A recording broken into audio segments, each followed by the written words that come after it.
Christ's resurrection sets us free from the presence of sin.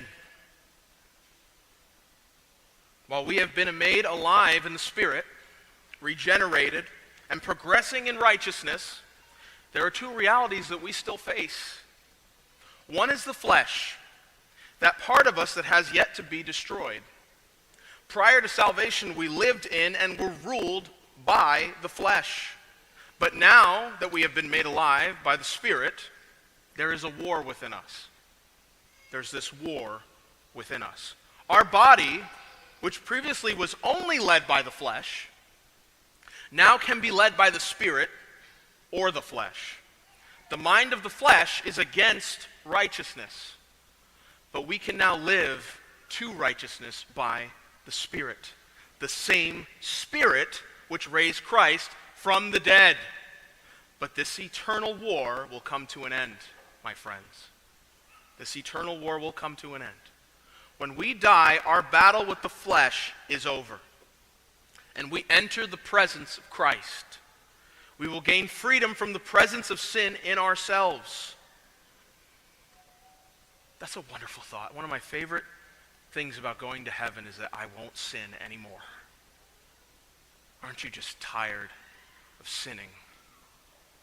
But the second thing is the sinful actions of others and the fallenness of this world that comes against us.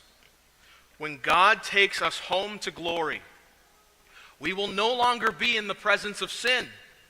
Not only will there be no sin within you or in others, but also its effects, pain, suffering, death. We will no longer be in the presence of sin. However, this is not the completion of our redemption, nor the fullness of the resurrection power to deliver us from the presence of sin. And this is an aspect of our redemption that is too easily forgotten, especially today. But our redemption is not fully done once we get to heaven. I'm going to say that again. Our redemption is not fully done once we get to heaven. We were created as a soul-body composite. The body is good. It is the sinful flesh that must be destroyed. Our bodies that will decay in the ground have been promised to be redeemed and resurrected. Yes, just as Christ was raised, we too shall rise. We too shall rise. We were not created to be disembodied spirits in another realm. God's plan is to bring our spirits back to our bodies at the resurrection, the day Christ returns to this earth in all his splendor and glory when he comes again. Yes, the body that you have right now. The body that you have right now. The body that will one day be dead in the ground. Your body will rise again at the last day. Your body glorified. Your body renewed. But your body nonetheless. God is in the business of redeeming everything, including your body.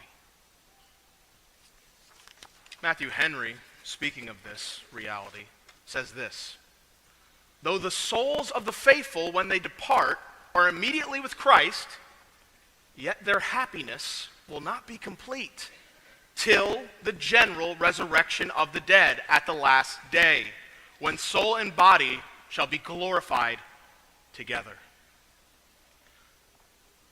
But the resurrection power will not only free you from the presence of sin, but also the creation itself that waits with eager expectation, who also, just like your body, will be renewed into a new heaven and new earth, redeemed from the fall. Eden restored, yes, but Eden far greater.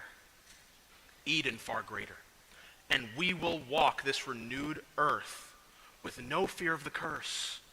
No fear of the curse, for it shall never, ever return. Yes, the presence of sin, Christ's resurrection sets us free from the presence of sin. Hey there, I hope you enjoyed that video. If you did, please make sure to like, share, and subscribe so you can get more video content from Twyne&TheVine. And remember, I'd like to hear your thoughts, so please make a comment down below. God bless and catch you next time.